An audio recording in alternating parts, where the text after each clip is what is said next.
Does Vivek know something that we don't? Ever since Biden's train wreck of a performance at the last debate, the Democratic machinery is grinding its gears to frantically find excuses for damage control, but as they realize that the jig is up for Joe Biden, Vivek Ramaswamy just said a name that not enough people are prepared for, and that's Michelle Obama as a possible replacement for Biden before the Democratic convention. That's a potential scenario with a reverberating impact across American politics that we need to talk about. Before I tell you how, subscribe to the channel and take a look at this incredible clip. There's an uncomfortable truth. Kamala Harris was not qualified to be the vice president. She didn't even make it to the Iowa caucus. She was wildly unpopular, and I think egregiously unqualified to serve as the vice president. Nonetheless, they went with her for one reason: identity politics.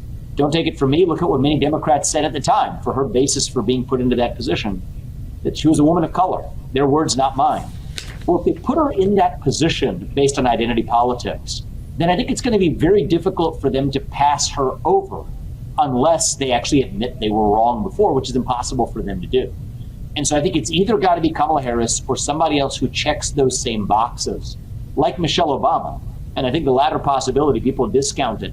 I think it's actually more likely than most people expect. Now, realistically, let me tell you why that analysis makes more sense than meets the eye. There's a whole list of potential candidates that are ready to swoop in and replace Joe Biden for the ticket, and it includes names like J.B. Pritzker, Josh Shapiro, and Gretchen Whitmer. If you've not heard of those names before, then that's exactly the problem for the Democratic Party. Despite the fact that there's plenty of people hypothetically ready to replace Joe Biden, there's only a couple of them that have any long-standing recognition across America and a chance to actually beat Donald Trump in the election. And those couple of names practically only include Kamala Harris, Gavin Newsom, and Michelle Obama, with polls showing that they'd still be a relatively weaker candidate than Joe Biden, who'd be just coming out of a presidential term and has already beaten Donald Trump before. I mean, the Telegraph even just let a piece announcing that, quote, the world must prepare for President Michelle Obama, despite the fact that she has said that she's not really interested in a presidential run. There's nothing that Barack Obama in the inner Democratic circle can't convince her for. That's because Michelle not only checks the boxes of being a person of color or the first female US president, the same one the party ran with in 2016 with Hillary Clinton, but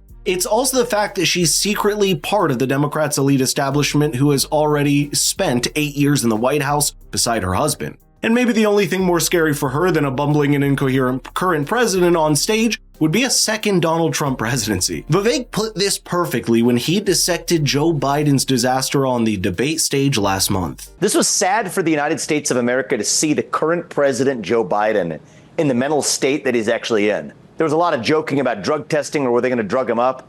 It looked more like he had a lobotomy. And I just think that that's a sad thing speaking as an American, regardless of partisanship. When you think about the country that has produced the greatness of innovation and the leaders leading companies in the private sector, to see the person who's leading the federal government himself be as absent as he was yesterday, I think is really a damning indictment of the modern Democratic Party. Not just that, it's a damning incitement of the mainstream media as well, which has lost credibility in whatever nook and corner it had left. Like the people on deck playing violin while the Titanic sank, the media played cheerful tunes for over 3 years to drown out the screams of people shouting concerns about the state of the president, but when they were finally forced to stop, it was too late. The entire Democratic Party is in a bind right now, facing the most sensitive decision they've had in decades, and the polling data isn't looking good either. Have you seen the latest Ipsos poll that came out after the debate showing Trump and Biden literally neck and neck at 40% each? But what's even more interesting is that the only potential candidate from the Democratic side capable of decisively beating Donald Trump is Michelle Obama, showing a 10-point lead. That means there's probably a lot of discussions happening right now in the inner circles of the party,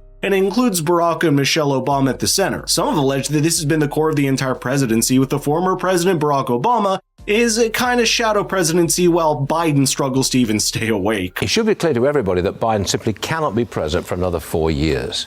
My question is, though, how will the Democrats force him out before the election? How are they going to do it?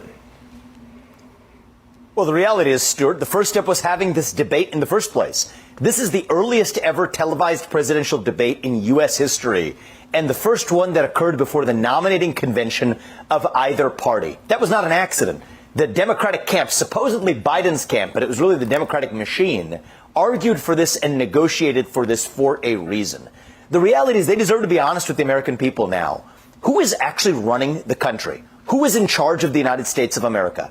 After last night's debate, I don't think there's a single person at home who saw that who believes it's Joe Biden, because it's not. And if they tell us that's Joe Biden, we now know that is a lie. And Americans, I think, demand the truth because our security determines and depends on it. That's a pretty scary thought, isn't it? It's like the country is flying through the eye of a storm and the pilot is asleep. For too long, skeptics of Biden's age and fitness, as well as people questioning whether it's really him running the show, have been derided as conspiracy theorists. But as it happens these days, that label often just means you're ahead of the curve. Because Vivek himself made this exact point about Joe Biden this last year in the third Republican primary debate. Here's exactly the clip that reminds you of what he said, seen in the context of what has happened in the last 2 weeks. I also want to close with one message to the Democrat Party.